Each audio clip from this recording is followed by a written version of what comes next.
Chapter 2, All Fired Up. Humming always had a therapeutic quality to Ludwig, the eldest of the Koopalings. When he was lost in the world of music, he could forget about his troubles. He could let himself go, allow himself to be emotionally free. He could forget about his anger. He could forget about his powers. Special Koopas were dangerous, more dangerous than any other type of Koopa. They were born with superpowers that were very strong. Ludwig had seen what his powers could do when he was only a child, and he had feared himself ever since. For while Ludwig tried to appear poised, he was always terrified that somehow, someway, he would lose control. Ludwig had 4 powers: flight, telekinesis, pyrokinesis, and electricity manipulation, and the last 2 were directly tied to his emotions, or, to be more specific, his anger. Given this, Ludwig supposed it was only natural that he would be so drawn to music, as well as other art forms in general. While he did see the practicality of arithmetic and engineering, it was art that really spoke to him. It was art that allowed him to be expressive. All numbers could express were equations. Ludwig's brother Iggy was the one who cared about the patterns. Ludwig was the one who cared about the freedom. While he was humming, Ludwig was writing a song. The song itself was a vocal track called Walk on the Wild Side. Ludwig had always been told that he was a musical prodigy, but all the people who told him that had only heard his instrumental pieces. Ludwig wanted to write a song with lyrics, if for no other reason than to prove to himself that he could. Ludwig always did appreciate a little self-imposed challenge. Anyway, Ludwig was leaning back in his bed and writing down the lyrics to his song, humming the melody all the while. It wasn't until he was almost finished that he noticed a flash of color out of the corner of his eye. He stopped humming, looked up, and saw Lemmy staring at him. Lemmy was sitting directly in front of Ludwig on the bed, and he was smiling brightly. Ludwig sighed grumpily. "What?" "Nothing," Lemmy replied, with a grin refusing to fall from his face. "I just thought of another joke." "Oh, good for you." Ludwig directed his attention back to the song. "You're right, it is good," Lemmy said happily. "Do you want to hear it?" "No," Ludwig said bluntly, refusing to look at Lemmy. He reasoned that if he didn't make eye contact, Lemmy would eventually get the message. "Come on, it's funny."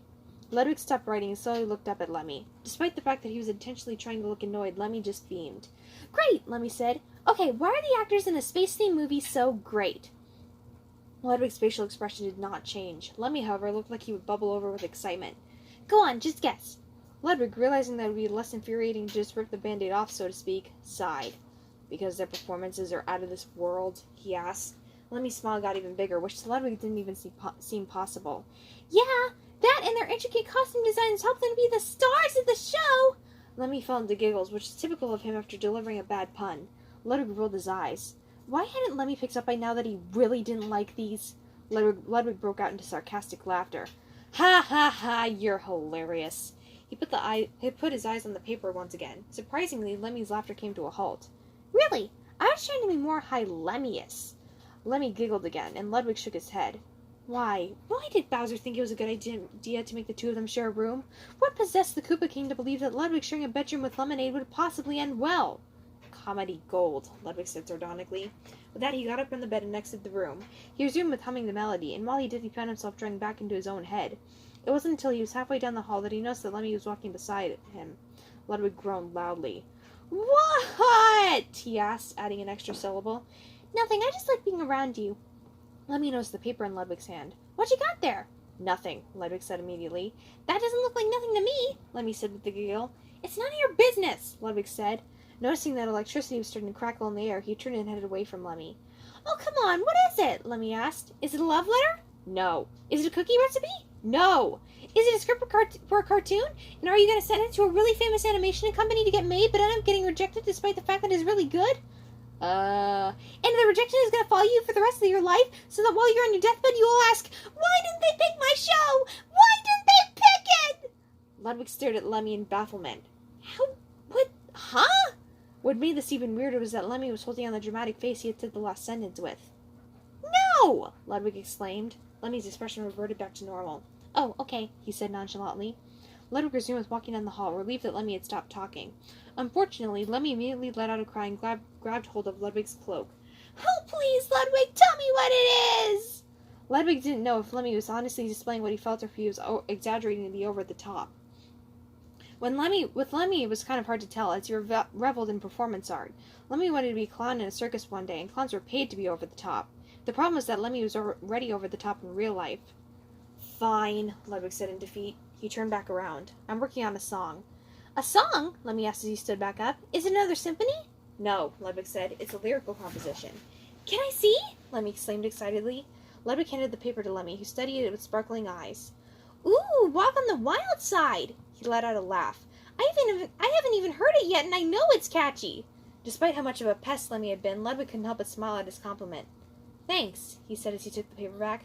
"Can you sing it for me?" Lemmy asked gleefully. But Ludwig had been humming it to himself the entire time. He shook his head. "Not right now." When Lemmy's face fell into devastation, Ludwig decided not for explanation. "It's not ready to be sung yet. You see, it is currently written in D minor, but I wanted to have a more uplifting sound. I'm considering switching to a major chord, but I don't know which one will give me the feeling I want. I need to experiment." Ludwig wasn't making anything up. This was the actual reason. He had never played a song to anyone unless he was 100% satisfied with it, even his siblings. He started descending the stairs that would take him to the East Wing's first level. "Hey!" Lemmy exclaimed when Ludwig was halfway down the stairs. Ludwig looked and saw him mount the railing. "I just had the best idea ever!" Lemmy exclaimed as he started to slide down. Unfortunately, he was unable to stop, so when he reached the bottom, he crashed. Ludwig gasped and flew down the rest of the stairs. He knelt down beside his immediate younger brother. "Lemmy, are you all right?" he asked in concern. Lemmy looked a little disoriented as he put his hand to his head. "Yeah," he said a little woozily. He seemed to shake off the daze and smiled at Ludwig. "Why don't I help you write it?" When Lemmy voiced that question, Ludwig was stunned. When he recovered, he snickered. "You?" he asked with a little grin, not sure whether to take this seriously. "Yeah," Lemmy said happily. "I've never written a song before." So Lemmy was serious after all. Ludwig slowly got back up, his face bearing the trademarks of hesitance. "I don't think you would like doing that." Lemmy got up and looked at Ludwig with a puzzled expression. "Why not? You like writing songs." "Well, I mean, Ludwig took in a breath, a stern and defiant look appearing on his face. "I don't want to write a song with you." "What? Why not?" Lemmy did sound genuinely disappointed, and Ludwig would be lying if he said he didn't find that a little disheartening. Nevertheless, he wasn't going to change his answer. There were a couple of reasons, one of which being a clash of artistic visions. Ludwig liked to put emotion into his music. He liked songs that were moving, songs that took the listener on a journey. Lemmy, on the other hand, liked to look at the bright side of life and ignore everything else. His style was extremely upbeat, especially when compared to Ludwig. The other reason was that Lemmy annoyed Ludwig to no end. Because I value my sanity?" "Why?" Lemmy asked. "I mean, with how crazy life can get, you're probably going to lose it before you turn 30 anyway." Ludwig's jaw dropped, and when he turned to face Lemmy, he did it with a glare. "Wow, you really want to set me off today, don't you?" "Come on, Ludwig," Lemmy pleaded. "May I please write a song with you?" "No, and that's my final answer." Ludwig turned and started walking away, holding the song at his side. To his complete shock, Lemmy snatched it out of his hand. "Hey, give that back! Not until you say I can write a song with you!" Ludwig gritted his teeth. He could already feel his pyrokinesis starting to make its presence known. Bright blue flames engulfed his hands. "Lemmy! Come on, you and I never do anything fun together, please, Ludwig!" Ludwig's patience had just about reached its limit. His entire body was consumed by flames, and his eyes glowed white. Lemmy shrieked and broke out into a run. Ludwig moved around a bunch of objects to halt his presence, but Lemmy maneuvered his way around all of them. This only made Ludwig madder. "Morton, help!" Lemmy cried when they reached the throne room. Their dark-skinned sibling approached carefully and watched stoically. I don't think this is necessary," he addressed Ludwig. "Or safe, for that matter. So, can we knock it off? Please?" Ludwig only growled, his glowing eyes aimed at Lemmy. "I'll knock it off when he does!" he exclaimed. He started to approach the terrified Lemmy, but Morton got in the way. "Enough!" His face was no longer stoic, but frightened. "Ludwig, calm down!" It was then that logic returned to the special. The flames around him disappeared as Morton gave a calm smile. "Good. Now what is this about?" Ludwig sighed. "Lemmy took my song. He wanted to help me write it, but I said no." Morton nodded in understanding and turned to Lemmy. "Lemmy, it's Ludwig's song. That means he has every right to say no." But what if he needs help? Even prodigies need help sometimes. After all, Cooptobin was writing songs on his deathbed. I'm sure that some people helped him finish those songs." "That wasn't Cooptobin," Ludwig said as the annoyance returned. "That was Shell's. Ludwig tried to approach Lemmy, his hands covered in flame again. Luckily, Morton stopped him again. "Ludwig, please!" Morton looked between the two. "Look, can you guys just stop this nonsense?" Before either of them could respond, the door to the throne room opened. Ludwig, Lemmy, and Morton approached, turned, and saw a transparent Koopa Troopa enter. "Oh, please!" he exclaimed. "Can you help me?" The three Koopalings were beyond shocked. Who are you?" asked Lemmy. "What are you?" asked Ludwig. The Troopa started to hyperventilate. "I was attacked last night." His eyes grew wide with fright. "By a Duplighost!" "What?" Ludwig exclaimed. "But Duplighosts don't exist." "That's what I thought too," said the Troopa, "until one stole my body."